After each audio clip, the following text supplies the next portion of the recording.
Alderman Simpson, Present. Alderwoman Scott, Here. Alderwoman McAdam, Here. Alderman McNamara, Here. Alderman Malinowski, Here. Alderman Russell, Here. Alderman Hargraves, Alderwoman Barbosa, Here. Alderwoman Saavedra, Here. Alderman Connors, Here. Alderman Gibson, Here. Alderman Pabon, Alderwoman Sanchez, Here. Alderman Santiago, Alderman Smedley. Present. 13 present, you have a quorum. For the Thank- record, Mr. Chairman, Alderman Hargraves is conducting the Fair Rent Commission hearings tonight, so he's excused from the meeting. Correct. Let's see. And Mr. Clerk, will you please read into the record the notice of the public hearing? Mr. Chair, I make a motion to waive the reading. We have a Second. motion to waive, made by Alderwoman Belen Saavedra, seconded by Alderman Smedley. There's no discussion on this, correct, Corporation? Correct, Alderman. Thank you. Alrighty. All in favor of waiving the reading, please say aye. Aye. All opposed, say nay. Motion carries. The reading is waived. So having been noticed properly, we will begin the public hearing. Please remember to state your name and address for the record and limit your speaking time to 3 minutes. The items for a public hearing are items number 36582 to amend a section of the zoning ordinances relating to the municipal parking district. Item number 36583 to amend sections of the zoning ordinances to add grading and excavation requirements to the regulations. Item number 36584 to amend sections of the zoning ordinances related to accessory dwelling units. And item number 36585 to amend the official zoning map to expand the municipal parking district north of Broad Street and North Street and south of Whiting Street. We have a list signed up. Once the people who have signed up have gone, I'll then open the room to other folks. On this list, we've got Gail Connolly.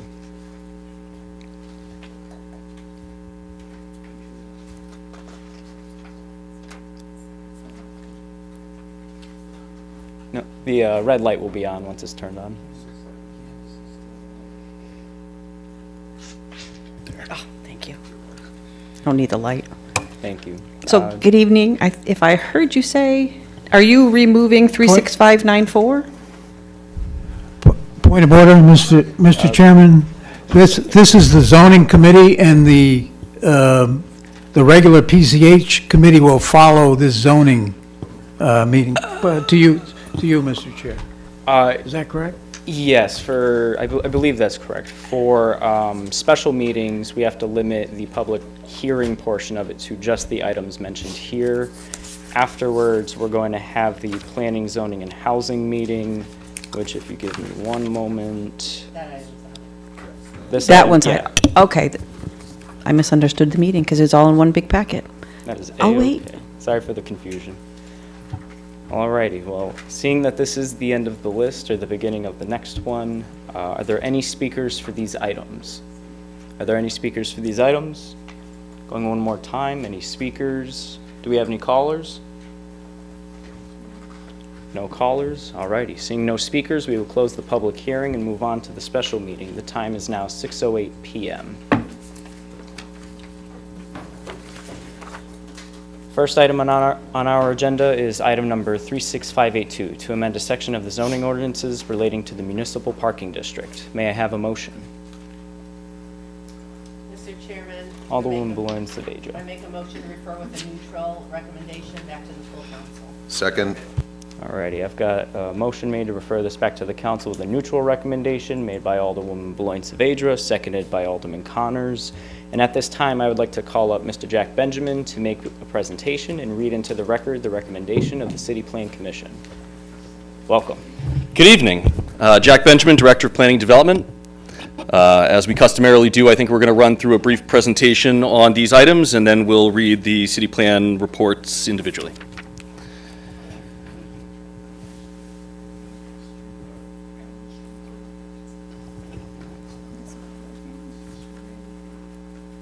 Great, thank you.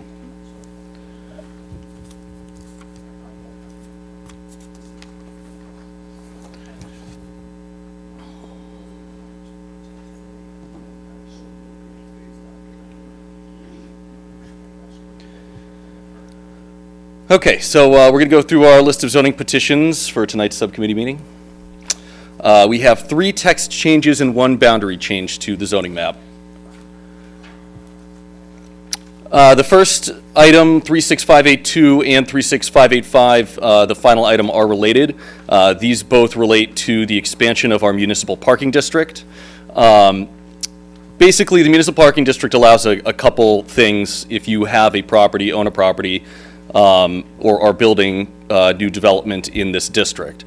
So the first thing it does is it waives off-street parking requirements for commercial or non-residential uses. This allows basically in the central business district and the other parts of the city where properties are maybe built out to the lot lines and you can't accommodate parking on the same parcel that your property's on. This gives you an opportunity to waive that consideration and allows for people to park on the street or find other places, municipal lots in the area, to be able to patronize your business. The other thing this does is this allows for shared parking. And this was an important recommendation to come out of our Plan of Conservation Development. It's actually Objective 2.5, which is finding ways to use underutilized parking lots. And so if you are in this district, you have a residential property, you are still beholden to the parking requirements associated with residential properties. But what it does is if you're within 1,000 feet of another facility you can use, whether that's a municipal lot or whether that is, say, maybe a church that only uses their parking lot 1 day a week or any other sort of underutilized surface parking lot, this allows you to have a shared agreement with that facility or that property to use that facility. So this allows some flexibility and allows people to basically utilize underutilized lots. All right. Jeff, you want to do the next? Okay. Good evening, councilors. Jeff Cormier, city planner, for the record. So the next petition, 36583, is an excavation and grading regulations. Currently in the city, we do not have regulations for excavation or grading outside of normal construction operations. So, if you're building a house, or if the city's building a new road or something like that, like all the erosion and sedimentation control plans that go along with that, those are all part of those packets. But if you're just someone who's grading on your property, we don't have standalone regulations for that. The state regulations kick in at half an acre. There's many lots and parcels in the city that do not exceed half an acre. They're smaller, so they wouldn't necessarily be covered under that. And we've experienced a number of, higher volume of calls with storm events, with people regrading or doing a lot of work on their property that's sending drainage into areas where otherwise hadn't gone. So I know our department gets a lot of complaints. Engineering as well as zoning receives a lot of complaints about people regrading. We found people who are, filling and doing a lot of things on their property. So this is really an attempt to have regulations that a lot of towns already have with just managing and that type of activity on a lot.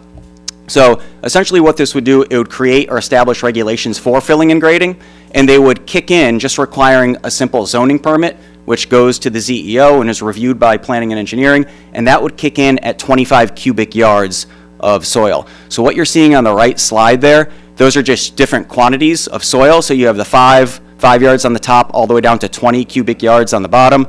I mean, as you can see, if you're this is not meant to prevent any simple gardening or topsoil type thing, establishment of topsoil. That's normal operations on a residential property. Those are all exempt because they are less than 25 cubic yards. Once you get into over 25 cubic yards up to 50 cubic yards, it would require a zoning permit. As part of that zoning permit, you'd have to submit an erosion and sedimentation control plan that shows what your proposed grades and slopes are going to be. If there's E&S controls like silt fencing and other things that have to be established for the project to go on. And that would all get reviewed by planning, engineering, and zoning. If you are exceeding 50 cubic yards, that would require a zoning permit with city plan approval. So that would be something where you submit a zoning permit, you're showing a quantity that exceeds, you go to city plan, and they would have to approve it. So that's really the process for this type of application. Under the exemptions, as I mentioned, this is not meant to stop anyone from doing normal activities of what you would think on your residential property. So there's a number of exemptions. These are consistent.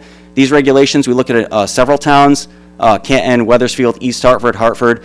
Obviously, more rural towns have really large quantities because they have huge lots, but more urban towns, this is more in line. Our regulations we're proposing are more in line with like East Hartford, Weathersfield type. So certain exemptions, as I said, like, the city doing a road operation, there's their own E&S plan that goes along with that. If you're building a single-family house, you're submitting an E&S plan that goes along with that, showing the grades anyway. This is stuff that's not captured by that. And then on the bottom, what are the regulations? Basically, we have a bunch of safeguards in here that would prohibit, negatively impacting your neighbor. So you're not changing drainage patterns, which would be reviewed by our engineering department. You're not sending surface runoff onto adjacent property.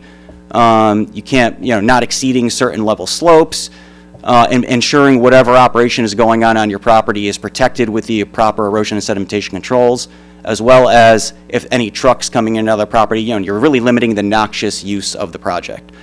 And secondly, just at the bottom, there could be a bonding requirement if there's a certain amount going on. This is standard for any subdivision that goes on. For a subdivision application, there's also normally a bond that goes along with that. If there's improvements going on, you want to make sure those are done as part of the subdivision. This would just be a similar thing that goes along with that. There could be a bonding component to ensure that someone just doesn't, tear out half a lot and leave it there, so that the work could actually be completed. And then lastly, it just, again, the process goes to the zoning enforcement officer. He can go out and make inspections and ensure the work's being completed in timely fashion. The last petition, 36584, is accessory dwelling units. Accessory dwelling units already exist in the ordinances. All we're doing with this is that we are relocating the safeguards for accessory dwelling units, which currently are under supplemental. So there's a couple sections. Supplemental regulations are sort of things that safeguards for like permitted uses, and then there's a separate section, 270, which is safeguards for special exception uses. Because accessory dwelling units are a special exception use, their safeguards should really be under 270, not 230. So this isn't changing any language, it's simply relocating the safeguards from supplemental 230 to special exception 270.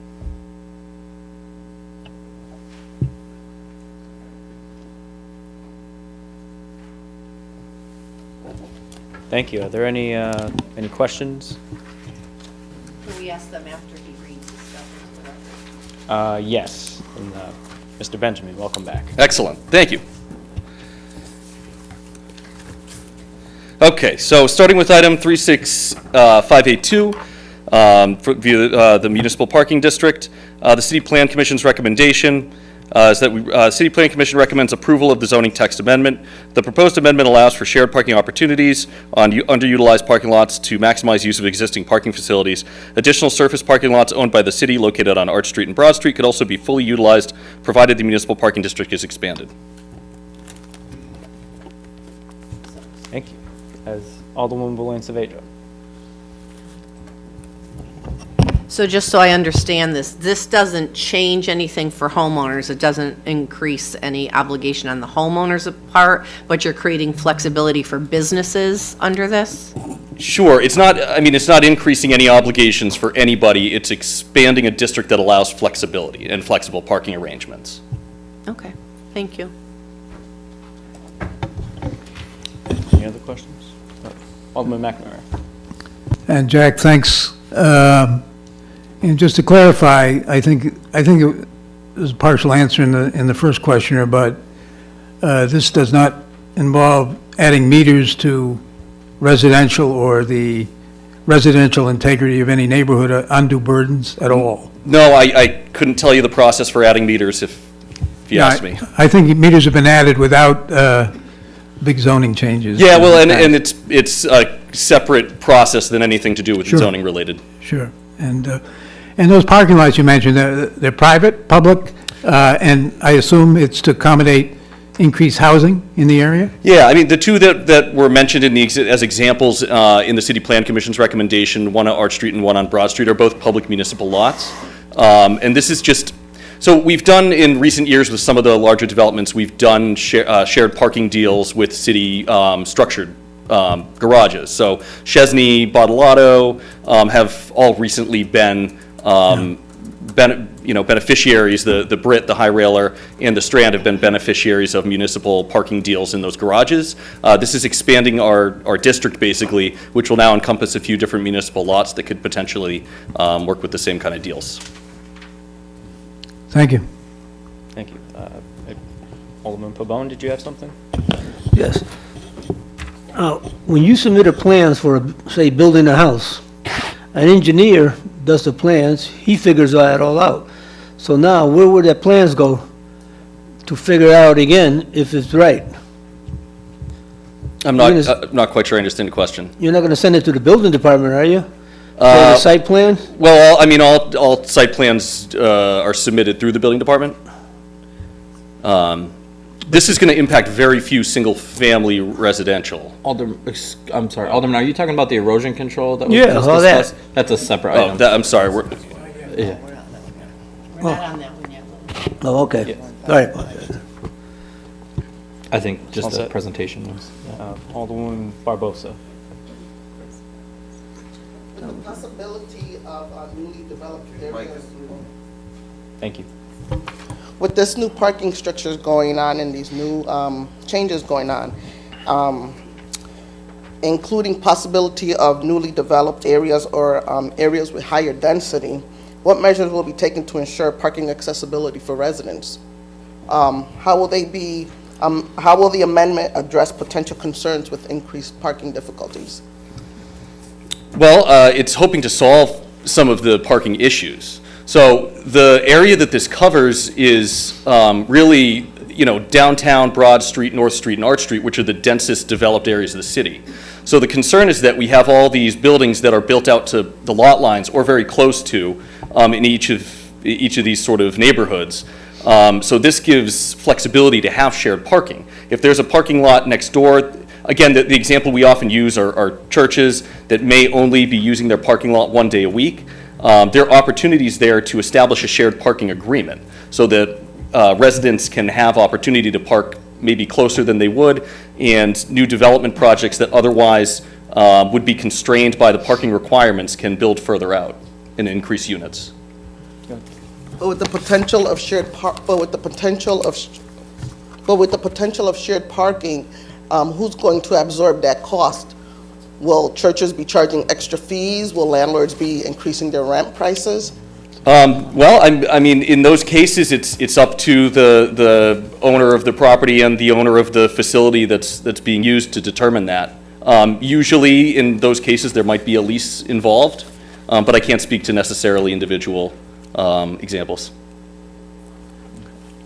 Maybe I'm missing, I'm sorry, Mr. Chair, maybe I'm missing something. The point of this ordinance is to allow people who want to develop properties to do so without having to meet a parking space standard, correct? Well, Because they can apply for and use shared parking. Sure, they will still have to meet that standard. So right now, in the central business district, it's 1 unit for 0.75 spaces. So you still have to meet that standard, but you could instead, in lieu of accommodating those spaces on the same parcel as the structure, you can now use a shared parking option. So that's Correct. one major thing that this ordinance is doing. The other one is to expand the district in which commercial or non-residential uses have the waiver for meeting parking requirements. So it's allowing business owners and homeowners to develop their properties and waive the parking requirement. For the commercial is a waiver, residential is giving the opportunity to do something like a shared parking arrangement off-site. Okay, I just want to make sure that I understood it correctly. We're not increasing the spots. But it doesn't require, yeah, correct. Thank We're you. It not doesn't increasing require them parking to minimums increase at their all. parking. No, rather, this is to sort of fight against the need for parking minimums in some cases. Alderwoman Will Barbosa. there be any enforcement mechanisms put in place? And if so, how will it affect the residents? Well, with the shared parking arrangements, that's something we'll look to see an actual agreement between the parking facility owner and the residential building owner. So we want to see that on the land records. Alderman McNamara. Jack, how does this impact these developments of luxury housing downtown? I understand the Brit is 30% occupied right now, and we're dealing with existing garage issues downtown. How does this change address that or benefit that? Well, I'm not quite sure the garage issues you're speaking of. Overnight garage capacity, at least in Chesney, is in the low teens percentage-wise. So the 3 major JASCO projects all received municipal parking deals. Alderwoman Sanchez. And then Thank you. How this change is going to benefit the North Oak area? Well, again, it's allowing for sort of more flexibility. So we look at it as a housing issue.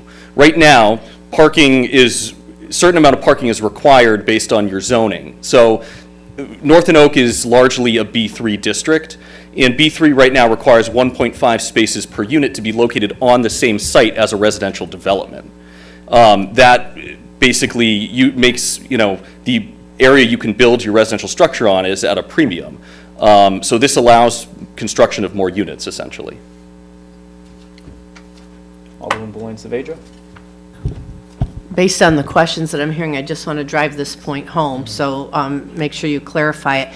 This is not increasing any parking obligations on the residents that live in this district. What it's allowing them actually to do is not have to have those parking requirements on their own property. Correct. So if where I live, based on my units, I'm supposed to have 5 parking spaces on my property. If this passes, 2 out of those 5 may be able to go on the street, or if there's a church nearby, I don't have to, could make arrangements, or I could continue to have the 5 parking spaces that I'm already required to have based on my unit size. Sure, that's obviously an option that will be there for a builder or developer who wants to produce new units.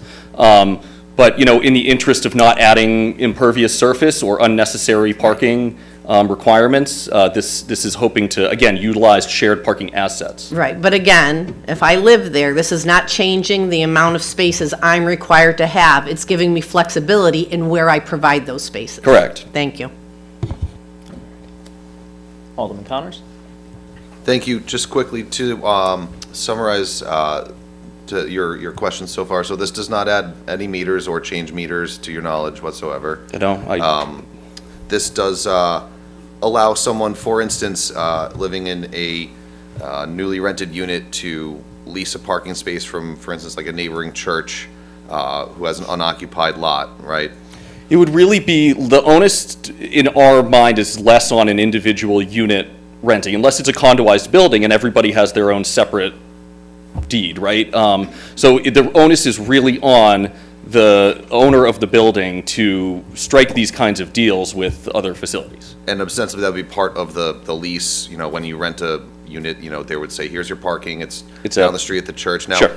For instance, if they are renting down the street at the church, I know you're not the landlord doing this, but do you have any hints or ideas what would they do on Sunday? Do they move their car on Sunday, or is that? That's up to the way that these leases are structured. I can tell you that some of the other, places we've looked at, there's some unused parking in New Bright Plaza, so a commercial plaza is an option. Columbus, right, or where the price right is, that's an option for shared parking. So there are a number of other places besides, say, just a church. And lastly, thank you, the parking arrangements that the flexibility would allow for have to be within 1,000 feet of the unit, so you're not sending someone across town to park their car. Correct. Right. Thank you. All right. Any other, Alderman Russell, maybe next. Try again. Just want to make sure I understand this. These deals are part of the deed as well, correct? So if they sell the building, the agreement goes along with it, correct? Yeah, ultimately, that's what we want to see from these kinds of agreements. Thank you. Alderman Smedley? Thank you. And I just want to hammer this home. Like, for instance, we would like to see progress in the development of the North Oak Street area in the future. Those properties are built curb to fence line, left to right, so it's tight. There is no available space for parking. So as it stands, without this amendment, somebody would not probably be able to develop, according to our ordinances, one of those properties or redevelop it to improve that neighborhood. So what we're doing is creating a easier environment for them to develop because they can have a shared parking situation with another property 1,000 feet away. Correct. Okay, thank you. Thank you. Is there any other discussion on this? Alderwoman Scott? I was just wondering about why we're reducing the space to 1.75. It's been reduced. So that was done about 2 years ago this month. We reduced the parking requirement from 1 unit to 1 space to 1 unit to 0.75 spaces. So again, that's parking minimums. We don't have parking maximums. If a builder or developer wants to provide more spaces, they're allowed to do that. But in the central business district, at least, where we're trying to promote more transit-oriented development and more walkability, we reduced that requirement. And why is it section 170-50 being removed? Let Which me would take a look remove at the that. council from discussions. Oh, yeah. Go for it, Jeff. Yeah, just to answer your other question about the .75, so as you see, these are all different sections, 250, 170. A lot of the parking is scattered throughout the regulations, so when the regulations were changed in the CBD to .75 2 years ago, this wasn't caught because it was in a completely different area of the ordinances. And so now that we are focusing on this, we said, oh, that the one shouldn't be there, it's supposed to be .75 because it was changed 2 years ago. So that's why what you're seeing here is the one space down to .75. And you're seeing the removal of the last sentence because it's redundant because it already says it in the first provision. So the last sentence of section 240-80-20 says exactly that. It says, said district shall be established by the City Plan Commission with approval of the Common Council, and the bounds thereof may be amended by action of those bodies from time to time. That's existed in the ordinances. It was redundant because it's said in two different places in two different sections. Don't want to create any conflicting issues in the future, so it just said we have it saying it in one section under the correct section where it makes sense to be. So it's not removing any, No, it's in the first section. It's the same language. The first section you see under section 240-80, that's the last sentence of 240-80-20. So it said it again under 170-50-90, which again is redundant and really should be under this the 240 section. It's still there. so it's, okay. Yes. Any other discussion, or are you all set, Alderwoman? Alderman Smedley? Sorry, I do believe I need to make a motion to amend this item by adding some language. Correct. So I make a motion to amend item number 36582 by adding the language in section 240-80-20.10, quote, if the use of the premise is changed, enlarged, or extended by a subsequent user, such subsequent user will provide off-street parking in accordance with section 240-80-20, subject to approval of a new zoning permit. Second. I'm sorry, can we not be on our phones right now? Thank you. Sorry, Alderman, resume, please. No, that's okay. No, I second by Alderwoman Saavedra. Thank you, all right. So we have a textual amendment to amend section 240-80-20, seconded by Alderwoman Boulay Saavedra. Is there any discussion on this amendment? All righty, seeing none, all in favor of the amendment, please say aye. Aye. All opposed, say nay. All righty, the motion carries. Now back to the original motion as amended. Is there any other discussion? All righty, Alderwoman Scott? I'm just curious, why are we pushing for more off-street parking? I'm not. Or parking away from, like, instead of having side parking? We're not pushing for more off-street parking. We're hoping to reduce the amount of off-street parking required. Right, that's what I Yeah. mean. Why are we pushing for that? Well, I mean, we see a lot of issues with flooding and impervious surface in general, so producing new parking is not necessarily the solution to that. We don't think paved surfaces are something that should proliferate in many cases. It's also allowing for development of new units on a site because you wouldn't have to include, 1.5 spaces for every unit necessarily, for example, in the B3 district. All right. Thank you. Any other discussion on this item as amended? Could we do a recess? May I ask the purpose? I just want to make sure everybody's, Respectfully, I'm going to decline this request and let Alderman McNamara proceed. I think the concerns were about, any impact on residences and to Alderman Scott, and the use of parking lots, both public and private, I hear you saying. just to clarify, Jack? Yeah, this isn't impacting any current parking arrangements. This is for future development. So I would urge we proceed with the vote as is, and this is going to the council at the next regularly scheduled meeting, not tomorrow, but at the next regularly scheduled meeting.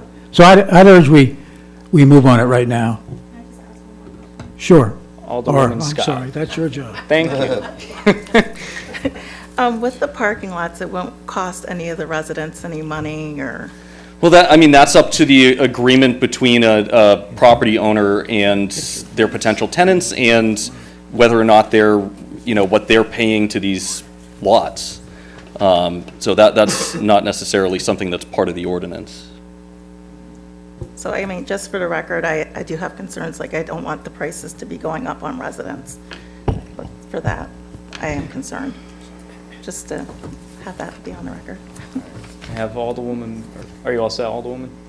I've got Alderwoman Beloin-Sevejo. Thank you. I think there's some confusion because this changes nothing about what currently the arrangements are between the tenants and the landlords as they stand now. This changes absolutely nothing. It is no more restrictive.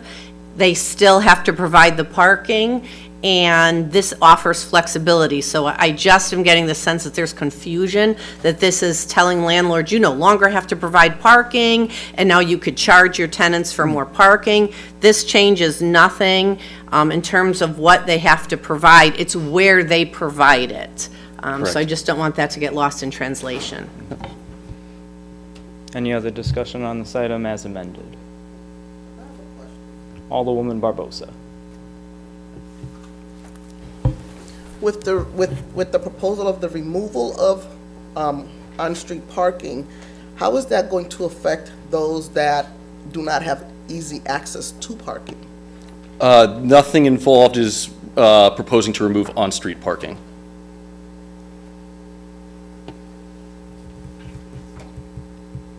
This changes nothing about the existing parking spaces that are on streets. Any other discussion on this item as amended? Alrighty, seeing no further discussion, all in favor of this as amended, please say aye. Aye. All opposed, say nay. The motion carries. Back to the council with a neutral recommendation. Alrighty. The next item on our agenda is item number 36583 to amend sections of the zoning ordinances to add grading and excavation requirements to the regulations. May I have a motion? I would make a motion to refer back to the council with a neutral recommendation. Alrighty, I've got a motion to refer this back to the council with a neutral recommendation made by Alderman Connor, seconded by Alderman Russell. And now I would like to invite Jack Benjamin back up to read into the record the recommendation of the City Plan Commission. The City Plan Commission recommends approval of the zoning text amendment. Grading and filling projects can significantly alter stormwater runoff patterns and create flooding issues for neighboring properties. Standards for grading and excavating are commonly part of zoning regulations to ensure adjacent properties are not negatively impacted by site work occurring on a property. Thank you. Is there any discussion on this item? Mr. Chairman. Alderman McNamara. Thanks, Jack. I went to the Building Commission and I think the Plan Commission, and where this was discussed, and I read CROG reports about natural hazard impacts on New Britain, where it pointed out that the zoning regs with regard to this issue have been non-existent. Correct. And do we have anything on the books now that deals with it? No, this is entirely new language. Yeah. So, I think we talk enough about drainage and flooding. I guess I do. And I think this is a bit of catch-up by the government, not to impose undue burdens on developers or anything else. It's to deal with the drainage issues created by overdevelopment. Sure, yeah, exactly. And again, if you're a homeowner doing your run-of-the-mill gardening and mulching, you won't be impacted by this. This is for review of plans that require larger filling with soils. Thank you. Thank you. Is there other discussion on this item? Alderwoman Scott. Just, appreciate that you're working on trying to help out with the flooding issues. Okay, yeah, you got it. Any other discussion? Alrighty, seeing none, all in favor of this motion, please say aye. Aye. All opposed, say nay. Motion carries. Back to the council, the neutral recommendation. Next item on our agenda is item number 36584, to amend the sections of the zoning ordinances related to accessory dwelling units. May I have the motion? I move. Alderwoman Beloin Saavedra. I move with a neutral recommendation back to the full council. Is there a second? Second. Alrighty, we have a motion to refer this item back to the council with a neutral recommendation made by Alderwoman Beloin Saavedra, seconded by Alderman Smedley.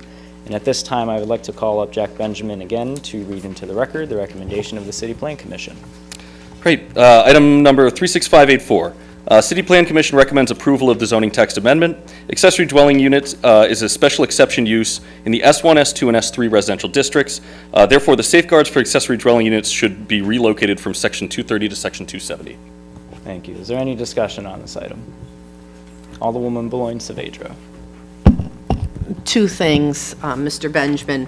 One, this isn't changing language, it's relocating it within our zoning ordinances. It's putting it in a more appropriate location. Okay. And just for people's edification, could you define what an accessory dwelling unit is? Yes, so accessory dwelling units are, they're generally on single-family properties. So oftentimes they're referred to as an in-law apartment. They can come in a couple different forms, only one of which we really allow in our ordinances in the city. They can be detached structures that exist in a backyard or a rear yard behind a single-family structure. They could be superimposed onto a building's envelope, or they could be inside a building's envelope, or like a basement apartment unit or something like that. Our ordinances, because of our smaller than average single-family lot size, really only allow the attached structure or the structures inside the building, the existing building envelope. Thank you. Thank you. Any other discussion on this item? Yep, Alderwoman Scott. I wanted to be clear, like, this will help out with creating more housing. Yeah, so we did, I mean, when we passed our ADU ordinance, I think 18 months ago at this point, that's the idea, and that's the way that the states, the Connecticut general statutes were written. So they passed the state statute, and then basically if you didn't adopt your own ordinance, you adopted the state's, which was a little too wide-reaching for our liking. And the thought was, at the time, we really, you know, those detached units might make more sense on, say, acre-sized lots in municipalities with larger average lot size. We're dealing with 1/16 of an acre single-family lot sizes in some case, so that's why we tailored ours to be the in-law apartment style. So in general, yes, that's what that ordinance helps out with. This is simply just moving language. Thank you. Yep. Any other discussion? All right, seeing none, all in favor of this motion, please say aye. Aye. All opposed, nay. Motion carries. Back to the council with a neutral recommendation. And the final item on our agenda is item number 36585, to amend the official zoning map to expand the municipal parking district north of Broad Street and North Street and south of Whiting Street. May I have a motion? Make a motion to approve and refer to council with a neutral recommendation. Thank you. Is there a second? Second. Alrighty, so I've got a motion to refer this back to the council with a neutral recommendation made by Alderman Connors, seconded by Alderman McNamara. And one more time, I'd like to invite Jack Benjamin to read into the record the recommendation of the City Plan Commission. Good evening. Good evening. Thanks for having me. Item number 36585. City Plan Commission recommends approval of the zoning map amendment. Expanding the municipal parking district captures existing municipal parking areas as well as several large underutilized parking lots that can provide shared parking opportunities. Thank you. Is there any discussion on this item? Mr. Chairman? Alderman McNamara. Hey, Jack, I noticed in the map you had the original our downtown district and an expansion of, I don't know, double or triple. How did you arrive? I'm sure you didn't throw darts, or the guy behind you didn't throw darts and set up the new one. Just a brief rationale on that, because this is, every respect reflects our first, impacts the first resolution. Yeah, so the map area was really based on a study of the areas of the city where structures are really built out towards the lot lines, and where there are also additional opportunities for shared parking. So we looked at lots that were underused, and we looked at structures that were, again, built out to the lot lines, basically. All right. Thank you. Any other discussion on this item? All right, seeing none, all in favor, please say aye. Aye. All opposed, nay. Motion carries. Back to the council with a. Mr. Chairman? Recommendation. Alderman Malinowski. Thank you. So there are a few items on the last meeting that we didn't get to, and for that reason, I move to take item 36538 off the table. Second. I will say this is a special meeting, and according to our common council rules. Can we ask Corporation Counsel? Absolutely. Good evening, Alderman. So are you referring to the items that were tabled at the last meeting? Yes, sir. Those are still on the table and can be removed. Thank you. Thank you. Thank you for the opinion, Corporation Counsel. I will defer back to our council rules. 5.3 does state the agenda for special meetings shall be limited to the items listed on the warrant or petition. A motion was made and seconded, Mr. Chair. There's a point of order, if I may, Sure. Mr. Chairman, to our Corp Counsel, on this motion, what is the required number to amend the agenda? That's a separate question. For amending it, it would have to be, I think it's a 2/3 vote to amend an agenda under Robert's Rules, if I'm remembering that correctly. Yeah. Thank you. If that's your question, that's the answer. Okay. Yep. That answered my question. Thank you. But through you, Mr. Chair, we are not amending the agenda. We are just taking an item off the table. This is the committee that the item was tabled at, and we should be able to, if I'm correct, Mr. Counsel. That's consistent with my opinion. Thank you. Very well. We have a motion to reinstate which item? 36538. 36538, you said? Yes. Thank you. Okay, we have a motion to bring that back to the table made by Alderman Malinowski, seconded by Alderwoman Beloin Saavedra. And technically, it's removing it from the table. Removing it from the table. Thank you. I forget, Corporation Counsel, is there discussion on these motions or no? I don't believe so. There is no discussion, Alderman. Thank you. You're welcome. All righty. Well, Roll call. all righty, I see 1, 2, 3, 4, 5, 6 members. That's more than 3. We will begin a roll call very shortly. Mr. Clerk, would you please read the roll?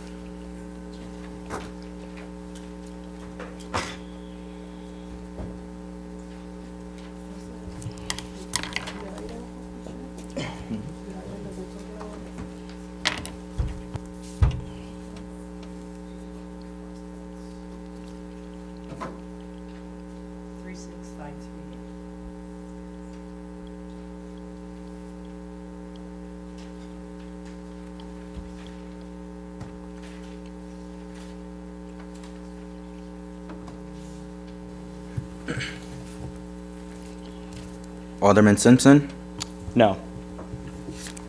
Alderwoman Scott, No. Alderwoman McAdam, Alderman McNamara, No. Alderman Malinowski, Yes. Alderman Russell, Yes. Alderwoman Barbosa, No. Alderwoman Saavedra, Yes. Alderman Connors, Alderman Gibson, Yes. Alderman Pabon, Alderwoman Sanchez, Alderman Smedley. Yes.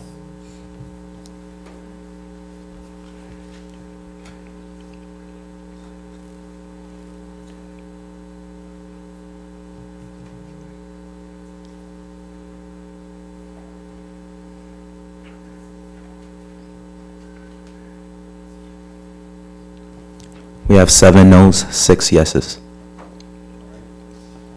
Thank you, Mr. Clerk. Mr. Chair? Very well. I make a motion to remove item 36540 from the table. Before we, I would just like to announce that the motion has failed and that we are now moving on. Okay. Go ahead. Thank you, Mr. Chair. I would like to remove item 36540 from the table. Second. All righty. And a roll call vote. I recognize 3 members standing. Mr. Clerk, 4, 5, 6. Please call the roll. Oh, is made, Smedley. yep, made by Alderwoman Beloin Saavedra, seconded by Alderman Malinowski. Go ahead. Alderman Simpson, No. Alderwoman Scott, No. Alderwoman McAdam. No. Alderman McNamara, No. Alderman Malinowski, Yes. Alderman Russell, Yes. Alderwoman Barbosa, Not at all. Alderwoman Saavedra, Yes. Obstructionists. Alderman Connors, No. Alderman Gibson, Yes. Alderman Pabon, Yes. Alderwoman Sanchez, No. Alderman Smedley. Yes.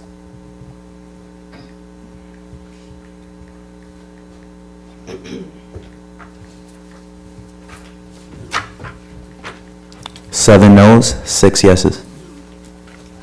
Thank you. The motion fails. Mr. Chair, I guess Alderman Malinowski. we voted straight up and down on everything tonight, and we had 6 extra weeks with this. For that reason, I remove item 36551 off the table. Second. All righty. Is this by what? All in favor of removing this item from the Roll call agenda? vote, Please please. say, we are voting, Alderwoman, I am sorry. The procedure requires that we ask for a roll call vote, so you should learn the rules. Stop scolding my fellow alder people. Scolding. Why is always you have guys have to be general? All right, There all was no right. name calling. Hey now, There was no name calling, hey Alderwoman. now. Jesus. He doesn't understand the procedure. Somebody has to remind him. We have the right to call for a roll call. Very well, we can do the roll call. There's no, the only circus is because you guys are being obstructionists. Order You are. in this So you're not chambers. ordering. You're not getting your way. No. You guys are flexing unbelievable, ridiculous muscle. Can you continue, please? In the battle of wits, you 2-minute recess, Mr. Chairman. You know what, yeah, let's take a 2-minute recess. So that, This is- so that this is cooler not heads can acceptable. prevail here. Thank you. Right over their heads over there.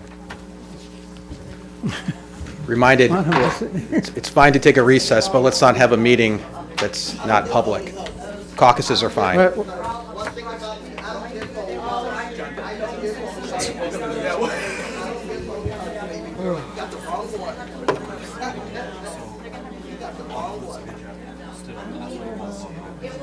All these items were tabled in September because you guys didn't have a report. Now you have to report for 6 weeks and you still refuse to take it off the table. That's what's happening this evening.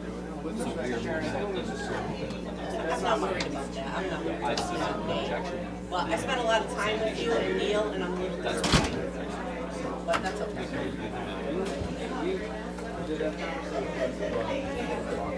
That's, absolutely, caucus always rules. As long as you have the vote advantage, it's always going to rule. I do the math, I understand. It's 7-6 is going to be part of it. How are you?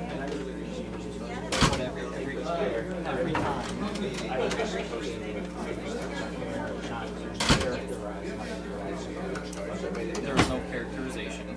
I was reminding you that we are entitled to the option for roll call. Because you tried to shut it down twice at the same time. Was it one of the ones? First time you said you didn't call the vote. She jumped a little too prematurely. But for some reason, it's happened. Go watch the video. I don't watch the video. What I said, I don't even know. Basically, I'm done with this conversation. So you want to have conversation? I got a copy on my desk, John. You can Robert's rules. No, I just understand.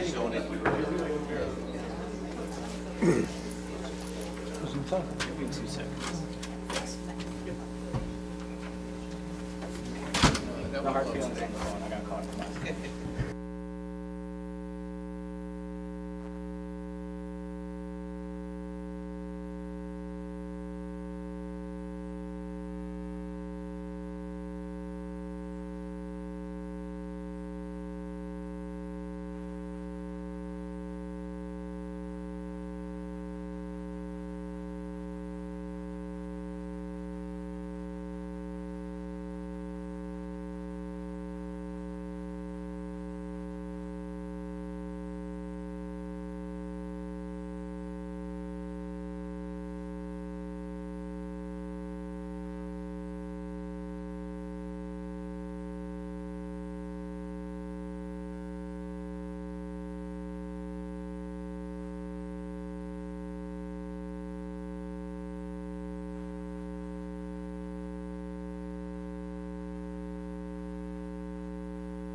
All right.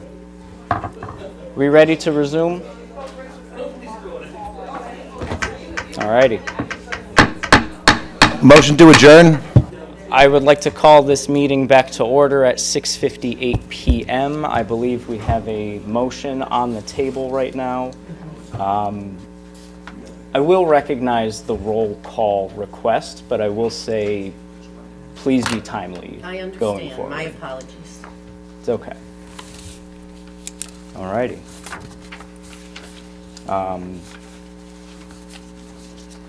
We had a request for a roll call, and I remember not recognizing that, but just to set things off, would you like to request a roll call and have 3 members stand? Those are the 3 members. And Mr. Clerk, will you please read the roll?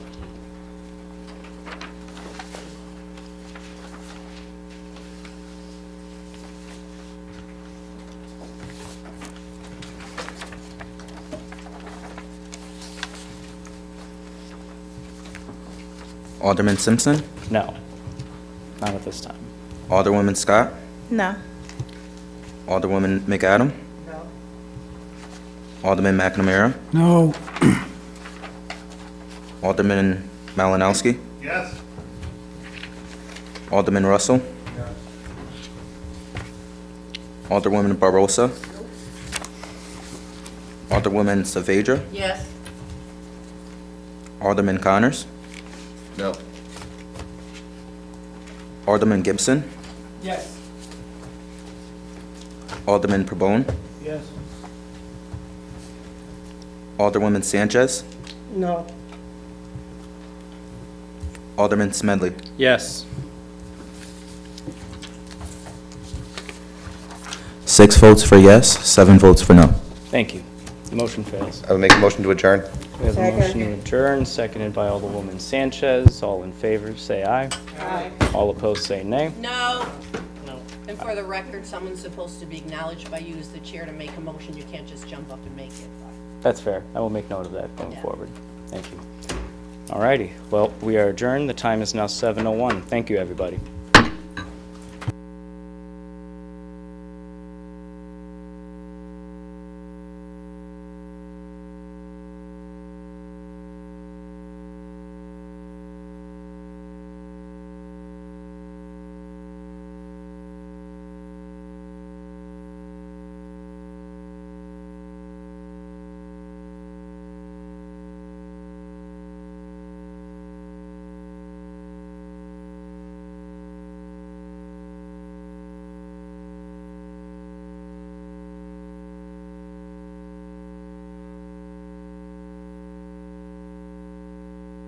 That off the table. And it's, they have the vote, it doesn't matter, they have the one vote advantage. But trying to be a bipartisan player, We're, take yourself, Wilma. Honey, I have a master's we're not in a, We are not doing this. to be we're not in a meeting here. Absolutely not. This is true. But for respect out of these chambers, We're out of a meeting. Now we're normal people, we're out of a meeting. are you sure? Because after this, we have planning, zoning, and housing. We have, There is no respect, Candace. Where was the respect when I sent out an email? Not one more meeting. yeah, that's what I'm trying to remind people, and they're storming out. All right. Well, I know.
All righty. Good evening, everybody. I'm going to call to order the October 22nd, 2024 Committee on Planning, Zoning, and Housing public hearing and special meeting.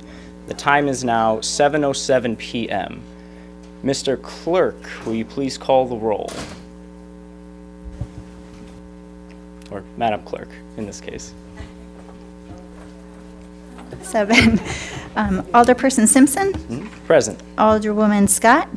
Here. Alderwoman Barbosa. Alderwoman McAdam. Alderman McNamara. Here? Alderman Beloin Saavedra. Alderman Malinowski.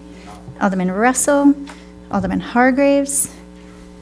There are 5 present. You have a quorum. Also seated are Alderwoman Sanchez and Alderman Connors.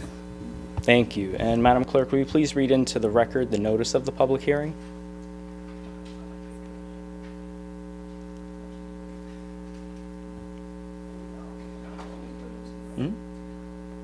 I make a motion to. Sorry, Alderwoman McAdam. I make a motion to waive the reading. Is there a second? Second. Thank you. So we have a motion to waive the reading made by Alderwoman McAdams, seconded by Alderman Connors. All in favor, please say aye. Aye. All opposed, nay. Motion carries. Thank you. All righty. So having been noticed properly, we will begin the public hearing. Please remember to state your name and address for the record and limit your speaking time to 3 minutes. The item for this public hearing is item number 36594, amendment to section 2-34 of the Code of Ordinances to establish a procedure for naming or renaming a city-owned or controlled building and/or facility or sections thereof. Are there any speakers for this item? I've got Gail Connolly signed up. Remember to please state your name and address for the record, and you've got 3 minutes. So Gail Connolly, 2200 Stanley Street. Good evening. There's a lot of things I've been wanting to come to this council for. Previous action, one of them, but that's not why I'm here tonight. And I did hear rumblings before the previous meeting that this was going to be tabled, but I wanted to come to speak to you anyway. I'm here to speak against 36594. The resolution would essentially take away naming school buildings, which is totally in the purview of the Board of Education. Under policy 3515.10. This policy sets a clear process that must be followed by the Board of Education when naming school building or an area in a building. While the policy does reference compliance to city ordinances, there has not been an ordinance, which has never been an issue until recently. There were no proposed charter changes when the Board of Education renamed the building now called Brookside or the Catalyst Academy. Catalyst Academy is more recent than Brookside. The timing of this proposal comes after renaming the Butler Building behind Pulaski. Was there an issue with the selection? I'm not clear on that. Why add more to the council's plate when the board already has a set policy? While I do appreciate the council attempting to add a check and balance step to naming city-owned buildings, the Board of Education has a policy which provides that check and balance. I'd recommend an exception to property within the school district. If the council has an interest in adding checks and balances on school buildings, I suggest adding an oversight to the school building committee and overseeing their $1 million projects. In 2021, the council changed charter language, giving the school building committee complete control over $1 million projects. Once the initial plans are approved by the Board of Education and council, that's it. For your reference, the charter chapter is number 2, Division 13, Section 2-311, the bidding process, has no oversight. Section 2312, planning and supervision of school construction over $500,000, has no supervision by the council or the board. Section 2313, employment of contractors, architects, and construction representatives. They can hire who they wish with our tax dollars. And then one other note, is there actual compliance with section 2-307, where the SBC must come report to the council, to the Board of Ed, and go in front of finance and taxation to talk about their budget, where they are, what bills are paid, what bills have not been paid. Thank you for your time. Thank you. Are there any other speakers for this item? Are there any other speakers for this item? One more time, are there any speakers? Do we have any callers? No Alrighty. callers. Seeing no speakers, we will close the public hearing and move on to the special meeting. The time is now 7:13 p.m. And the first item on our agenda is item number 36594, amendment to section 2-34 of the Code of Ordinances to establish a procedure for the naming or renaming of a city-owned or controlled building and/or facility or sections thereof. May I have a motion?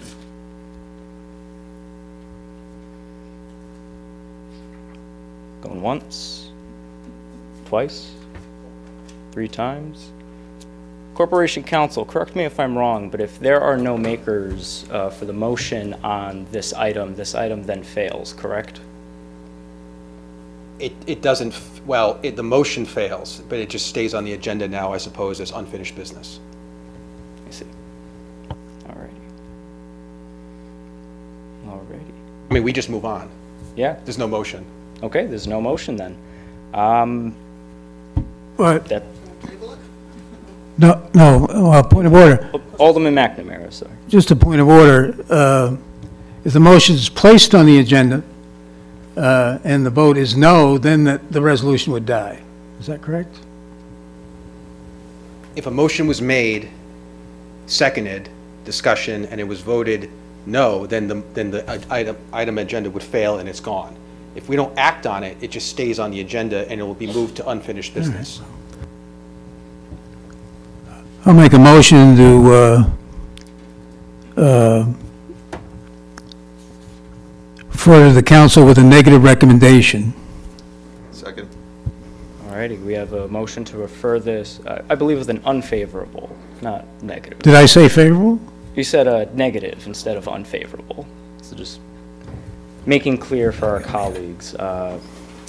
Made by Alderman McNamara, seconded by Alderman Connors. Is there any discussion for this item? Alrighty. Seeing no further discussion, the motion to refer this with an, oh, I'm so sorry. Alderwoman Barbosa. I want to read into record. I was told tonight to educate myself, so I did some education earlier on today regarding this motion. Thank you, go ahead. It was 2012, and the major item on the New Britain School Board meeting agenda was the closure of the dual language program at De Loretto School.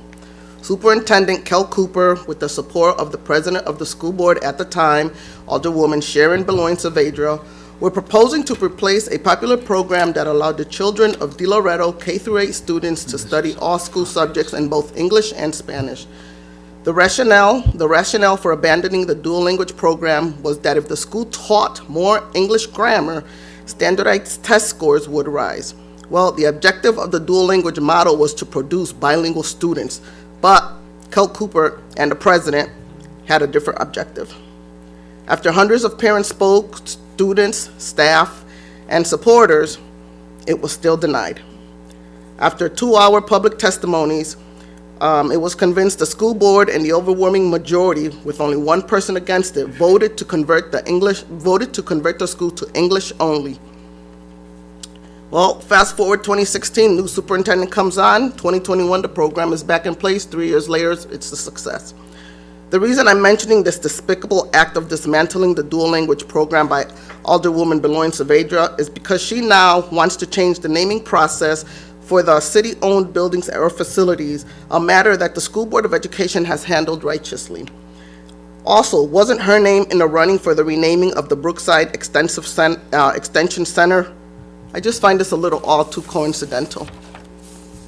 And one of the questions that I would like for her to answer, if she decides to ever come back and bring this back up, is what are her motives? You know, what brought up the prompt to want to do this? Was there feedback from the public? I'm not sure we have anybody here who's able to answer those questions, but On the, hang on, Alderman. Are you all set, Alderwoman? Yeah. Alderman McNamara. On the resolution, well, I just want to speak to this resolution without getting into much background, that I think this interferes with what I consider the autonomy of the Board of Education to make decisions about all matters education, including its buildings. And we have a difficult time, City Hall, Council, and the Board of Ed every year on budget matters, and I think this antagonizes a delicate situation. But essentially, we have an autonomous Board of Education for a reason. So I think it is counter to that, and the city has found a way without this amendment to standing committees to recognize people in the past with consensus in municipal buildings, and render to the Board of Education its powers to recognize educators, community leaders as part of our school system. So for that reason, this is a no, and per the Corp Council's opinion, a no means the resolution dies. Alderwoman Sanchez. Thank you, through you. I just want to add to what Alderwoman Barbosa just mentioned to the public. I want to put in record that one of the kids that got affected by that was my son. Believe it or not. He understands Spanish, but when he had to speak it, it's like he's gonna take his time.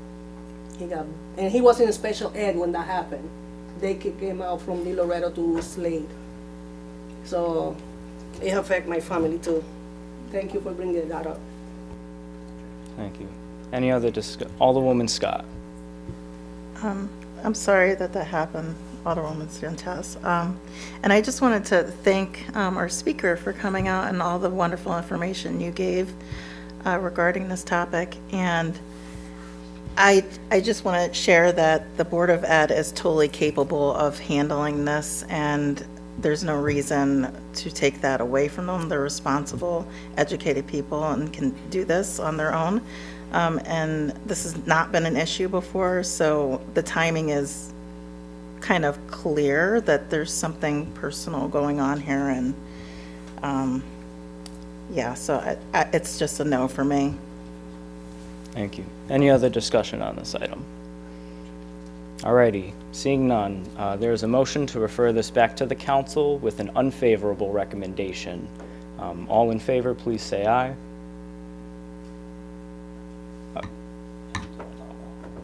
All opposed, say nay. No. Alrighty, the motion fails. And may I have a motion to adjourn? So moved. Alrighty. Got a motion made by Alderwoman Barbosa, seconded by Alderman Connors. All in favor, please say aye. All opposed, say nay. Motion carries. The time is now 7:21. We are adjourned.